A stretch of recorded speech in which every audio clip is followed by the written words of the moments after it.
नमस्कार छात्रों, YouTube channel GK art पर एक बार फिर से मैं आप सभी का बहुत बहुत स्वागत करता हूं। छात्रों, तो आज हम एक बार फिर से अपने इस YouTube चैनल के माध्यम से आपके सामने एक बहुत ही बेहतरीन टॉपिक लेकर आए हैं। और आज का जो हमारा टॉपिक है वो टॉपिक है भारतीय संविधान से भाग 3, अर्थात आज हम चर्चा करेंगे मौलिक अधिकारों पर। मौलिक अधिकार जो कि किसी भी देश के नागरिकों को अगर ना मिले तो फिर उसके जीवन जीने का कोई अर्थ नहीं रह जाता है। ये सिंपल भाषा में समझ लें कि जब कोई व्यक्ति जेल के अंदर जाता है तो उसके लगभग 90% अधिकारों को छीन लिया जाता है, तो फिर उस जीवन का कोई अर्थ नहीं रह जाता है। उसी प्रकार से अगर कोई व्यक्ति बाहर है, जेल के अंदर नहीं है और उसकी आज़ादी को सीमित कर दी जाए, सारे अधिकारों को छीन लिए जाए, तो वह भी एक निर्जीव व्यक्ति की तरह ही समाज में केवल रह जाएगा। बाकी उसके पास किसी भी प्रकार के साधन वगैरह नहीं रह पाएंगे। तो मौलिक अधिकार किसी भी व्यक्ति के लिए बहुत ही ज़रूरी है, क्योंकि इससे व्यक्ति का बौद्धिक एवं नैतिक विकास होता है। मौलिक अधिकारों के बिना जीवन संभव नहीं है। इसलिए हमारे संविधान बनाने वाले लोगों ने जनता को ध्यान में रखकर ये तय किया कि व्यक्ति को मौलिक अधिकार मिलने चाहिए। अगर उनको अधिकार न दिया जाएगा तो फिर एक बेहतर समाज, एक बेहतर राष्ट्र का निर्माण नहीं हो पाएगा। तो आइए सबसे पहले हम ये जानें कि मौलिक अधिकार का ये फंडा जो हमारे देश में लिया गया है वो कहाँ से लिया गया, और दुनिया में सबसे पहले मौलिक अधिकारों की मांग जो है ये कहाँ पर हुई थी। क्या दुनिया के अन्य देशों के द्वारा भी मौलिक अधिकार अपने नागरिकों को दिया जाता है? इन सब पर हम एक परिचर्चा करेंगे। साथ ही साथ हम ये देखेंगे कि हमारे देश के अंदर कितने टाइप के मौलिक अधिकार लोगों को मिले हैं और किस मौलिक अधिकार में कौन सी बातें दी गई है। तो सबसे पहले आइए जानते हैं लेसन जो भारतीय संविधान के भाग 3 में पढ़ना है। भाग 3 और लेसन का नाम है मौलिक अधिकार। मौलिक अधिकार या इसी को कहते हैं मूल अधिकार। मूल अधिकार जिसको हम इंग्लिश में कहते हैं fundamental right. Fundamental right, fundamental rights. अब इसको भारतीय संविधान के किस आर्टिकल में रखा गया है? तो इसको रखा गया है आर्टिकल 12 से 35 तक। भारतीय संविधान के आर्टिकल 12 से लेकर 35 तक के अनुच्छेद में सिर्फ मौलिक अधिकारों की ही चर्चाएं की गई है। तो आइए हम देख लेते हैं कि अगर हम भारत की बात करें तो भारत में इस मौलिक अधिकार को हम लोग मूल अधिकार के नाम से ही जानते हैं। भारत में इसको मूल अधिकार या मौलिक अधिकार कहा जाता है ना।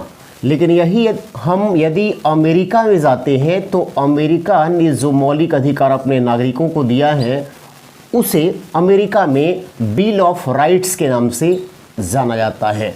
बिल ऑफ राइट्स, अमेरिका में बिल ऑफ राइट्स कहा जाता है। और दुनिया की जो सबसे बड़ी संस्था है जिसको हम यूएनओ कहते हैं, यानी संयुक्त राष्ट्र संघ कहते हैं, इस संस्था में इसी मौलिक अधिकार को मानव अधिकारों की घोषणा पत्र कहते हैं। मानव अधिकारों की घोषणा पत्र, मानव अधिकार की घोषणा पत्र ये यूएनओ में कहा जाता है। और आपको पता होना चाहिए कि यूएनओ के द्वारा मानव अधिकारों की घोषणा पत्र ये जारी किया गया था 10 दिसंबर 1948 को, जो अपने सदस्य देशों को दिया गया था मौलिक अधिकार। तो 10 दिसंबर 1948 को जो ये मानव अधिकारों की घोषणा पत्र यूएनओ के द्वारा जारी किया गया, उसी 10 तारीख को पूरे विश्व में मानवाधिकार दिवस मनाया जाता है। मानवाधिकार दिवस ये मनता है 10 दिसंबर को, क्योंकि इसी दिन मानव के अधिकारों को लेकर संयुक्त राष्ट्र संघ के द्वारा मानव अधिकारों की घोषणा पत्र जारी किया गया था। तो अलग अलग देशों में इसका अलग अलग नाम है। अब आइए जानते हैं कि ये मौलिक अधिकार जो जनता को मिला है, जनता के इस अधिकारों को कोई छीन नहीं सकता है, जनता के इस अधिकारों को कोई रोक नहीं सकता है। हालांकि कुछ कंडीशन को अगर देखा जाए तो उसको छोड़कर हम इसमें परिवर्तन कुछ कर सकते हैं, लेकिन मौलिक अधिकार जनता को मिलेगा। अब सवाल उठता है कि विश्व में सबसे पहले मौलिक अधिकारों की मांग कहाँ की गई थी? भारत में इसकी मांग कब की गई थी?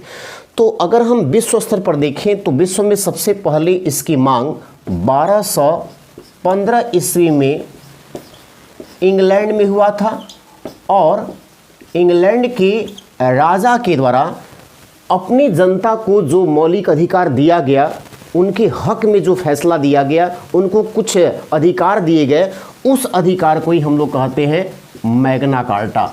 उसको हम क्या कहते हैं? Magna carta. मैग्ना कार्टा एक फ्रांसीसी शब्द है जिसका मतलब ही होता है अधिकार, लेकिन इसको दिया कहाँ गया सबसे पहले? किस देश में? इंग्लैंड में। वहाँ के राजा के द्वारा अपनी जनता को कुछ अधिकार दिए गए और ये घटना था कब? 1215 ईस्वी का। तो क्वेश्चन डायरेक्ट कभी कभी ऐसा ही पूछ देता है कि मैग्ना कार्टा क्या है?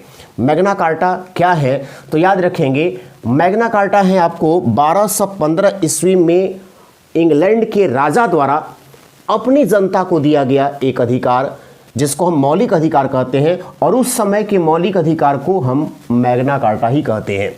तो ये ध्यान रखेंगे। तो ये 1215 में इंग्लैंड की बात है। लेकिन अगर हम भारत की बात करें कि भारत में मौलिक अधिकारों की मांग सर्वप्रथम कब हुई, कब इसको उठाया गया, तो 1931 भारत में इसकी मांग कब हुई? 1931 में सरदार वल्लभ भाई पटेल के द्वारा वल्लभ भाई पटेल के द्वारा कराची में मौलिक अधिकार की मांग,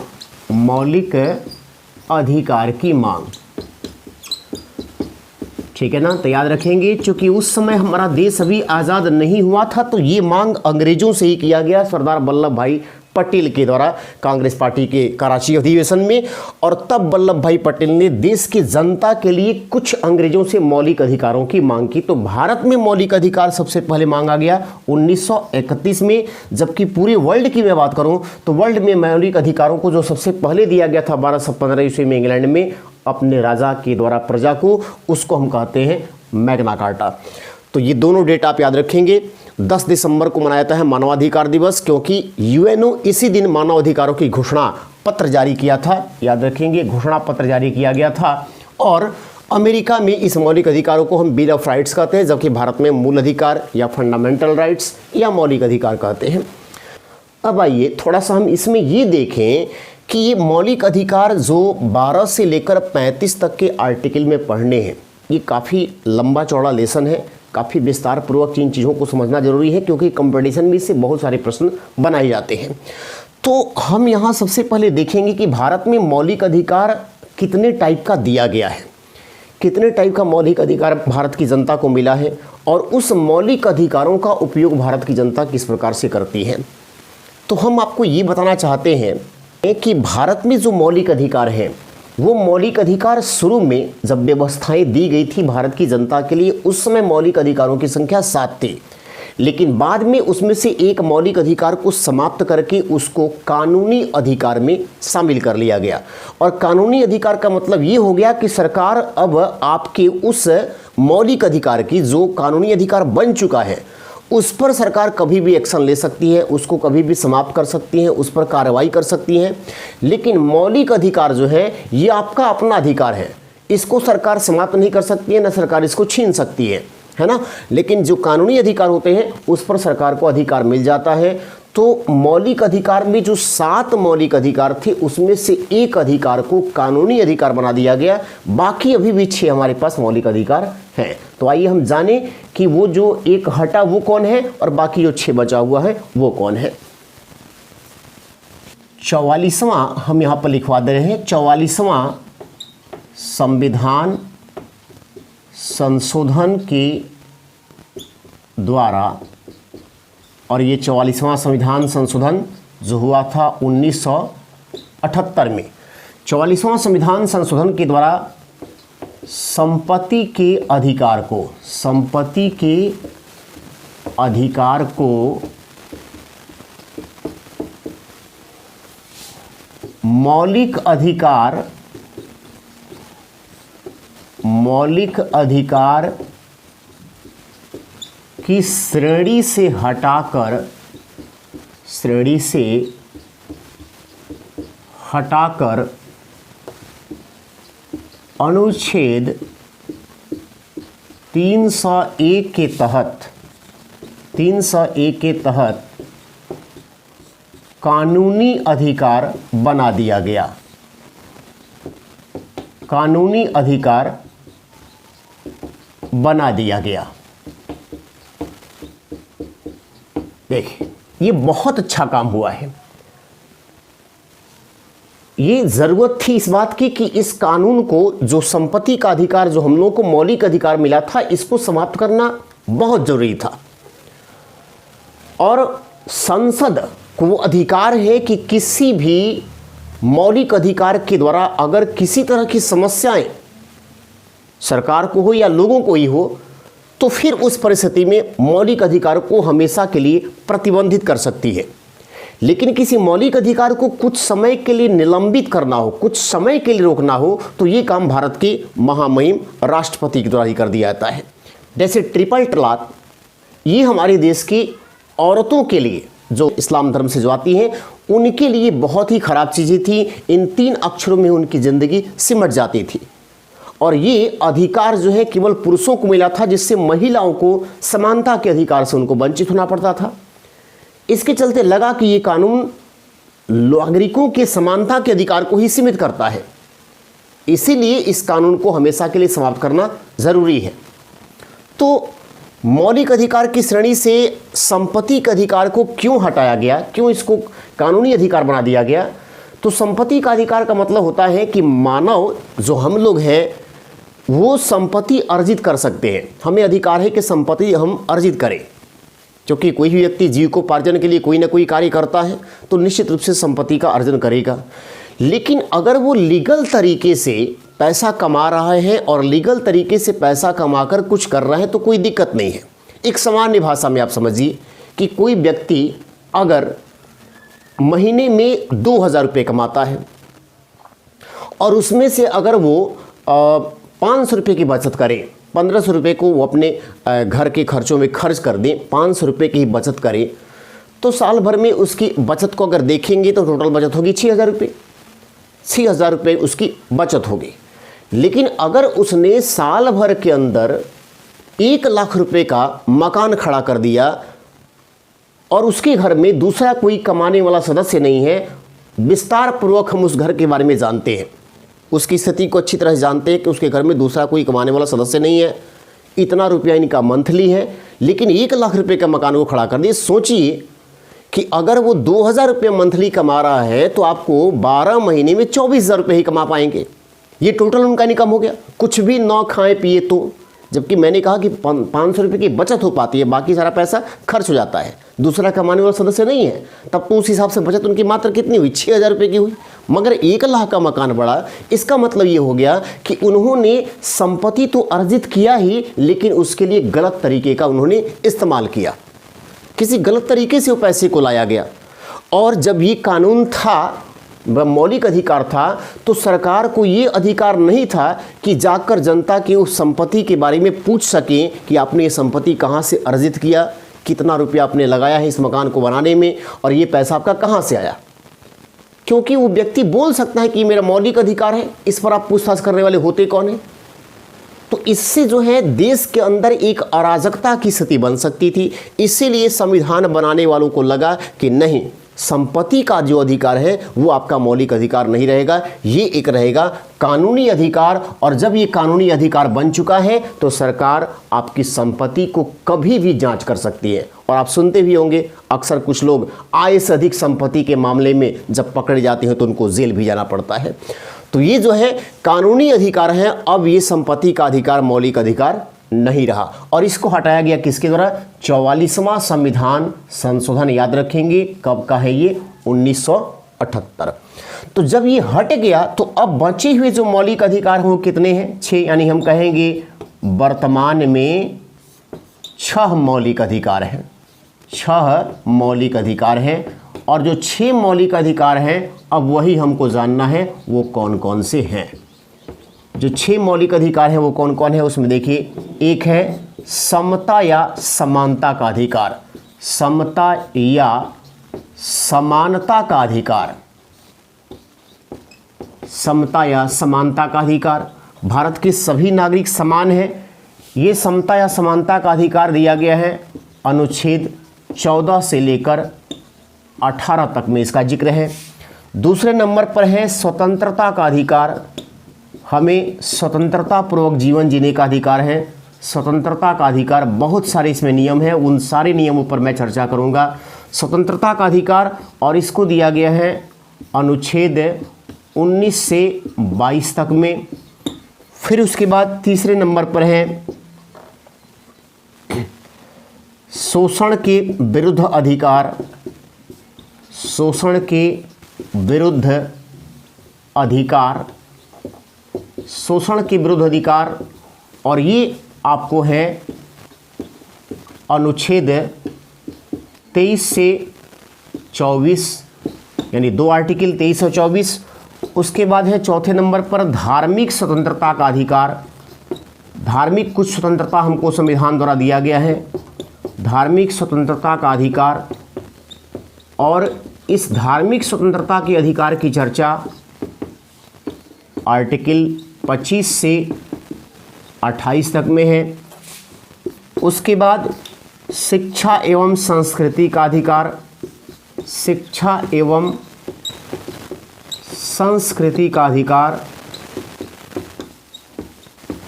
अल्पसंख्यक के हितों का संरक्षण इसमें किया गया है। और ये आर्टिकल है 29 से 30।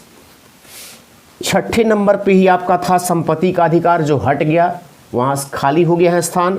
अब जो है बचा हुआ है संवैधानिक उपचारों का अधिकार, संवैधानिक उपचारों का अधिकार, उपचारों का अधिकार। और ये अधिकार है आपको आर्टिकल 32 के तहत। अब आप यहाँ पर एक आर्टिकल 31 जो नहीं दिख रहा है, वहीं पर था संपत्ति का अधिकार, जो हट चुका है। और बाकी जो हम यहाँ पर लिखे हैं 12 से 35, तो 14 से 18 समता या समानता का अधिकार है। उसके पहले जो 2 मौलिक अधिकार आपको नहीं दिख रहे हैं, 12 और 13, वो समझना भी हमारे लिए ज़रूरी है कि वो दोनों मौलिक अधिकार क्या हैं, वो हमें क्या प्रदान करते हैं। लेकिन ये आपके 6 मौलिक अधिकार वर्तमान में बचे हुए हैं, जो इस समय भी जनता को मिले हुए हैं। जनता के इस अधिकार से उनको काफ़ी लाभ भी होता है। तो आइए हम देखें कि वो 12 और 13 जो आर्टिकल हैं वो पहले क्या है, उसके बाद हम एक एक करके मौलिक अधिकारों की चर्चा करेंगे कि बाकी जो है मौलिक अधिकारों में किस प्रकार की बातें दी गई है। आर्टिकल 12 को पहले समझ लें। आर्टिकल 12, अनुच्छेद 12 क्या कहता है?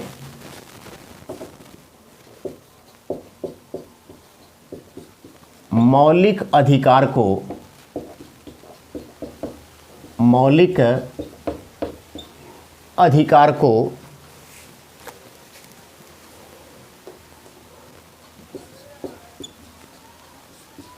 राज्य सरकार, केंद्रीय सरकार और लोकल अथॉरिटी का मतलब हो गया स्थानीय स्वशासन,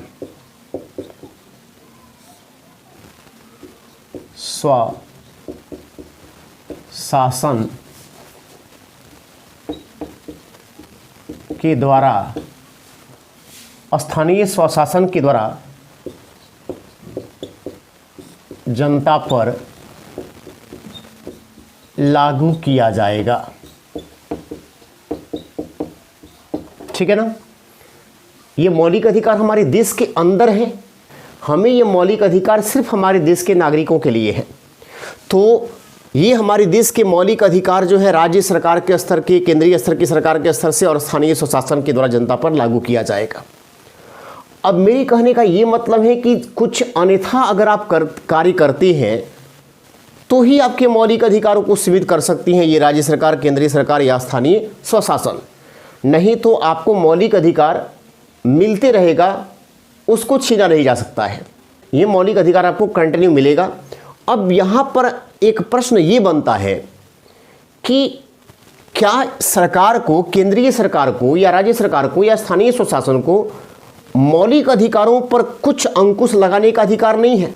जैसे जो नगर पालिका है, नगर निगम है, ग्राम पंचायतों के अंतर्गत जो चीज़ें हैं, उसमें जनता के ऊपर एक डर का माहौल पैदा करना ये ज़रूरी है, क्योंकि जनता के अंदर एक डर का माहौल पैदा नहीं किया गया तो फिर व्यवस्थाएं सही से कायम नहीं हो पाएगी। मान लेते हैं कि आप किसी गांव में रहते हैं, वहां पर लोग सड़कों पर ही मकान बना ले और अब वो कहें कि हमें स्वतंत्रता का अधिकार मिला हुआ है, समानता का अधिकार मिला हुआ है, हम कहीं भी घर बना सकते हैं, तब तो ये सरकार के नियमों का आप उल्लंघन कर रहे हैं। आप ऐसा करके कई लोगों के मौलिक अधिकारों को छीन रहे हैं, क्योंकि किसी व्यक्ति को अब आने जाने के लिए सड़क नहीं मिल पाएगी आपकी इस प्रकार की करतूतों के चलते। तो उस समय वहाँ की जो लोकल स्थानीय स्वशासन है वही आप पर एक्शन लेगी। भारत सरकार या स्टेट गवर्नमेंट वहाँ नहीं पहुँचेगी कि किस गांव की किस गली में किस प्रकार से कार्य हुआ है। आप सुने होंगे कंगना रनौत का जो बिल्डिंग था उस पर बीएमसी ने बुलडोजर चला दिया, 24 घंटे का समय कम देकर भी उसमें बुलडोजर चला दिया गया। तो क्या ये सही तरीका थोड़ी था? ये तो गलत तरीका किया गया, लेकिन कुछ अधिकार हैं। अगर कुछ अधिकार इसको नहीं मिलेगा, डर कायम नहीं करेगी तो लोग कुछ भी करेंगे। अब बिजली का मीटर लगा दिया गया, मालूम चला को कोई उसको लेकर चला गया, स्वतंत्रता का अधिकार है, मुझे कुछ भी कर सकते हैं, ऐसा थोड़ी है। तब बिजली ऑफिस भी आपके ऊपर कुछ एक्शन ले सकता है। तो ये सारी चीज़ें लोकल अथॉरिटी, राज्य सरकार और केंद्रीय सरकार के द्वारा आपके ऊपर कुछ अंकुश लगाया जा सकता है अगर आप कुछ अन्यथा कार्य करते हैं तो, नहीं तो आपका जो है मौलिक अधिकार ऐसे ही चलता रहेगा। अब देखिए 13 में कौन सी बातें दी गई हैं। आर्टिकल 13 क्या कहता है? आर्टिकल 13 कहता है कि मौलिक अधिकारों को छीना नहीं जा सकता है। मौलिक अधिकारों को छीना नहीं जा सकता है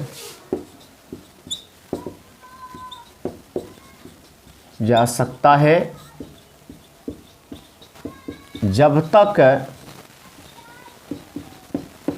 दूसरे का अधिकार प्रभावित न हो।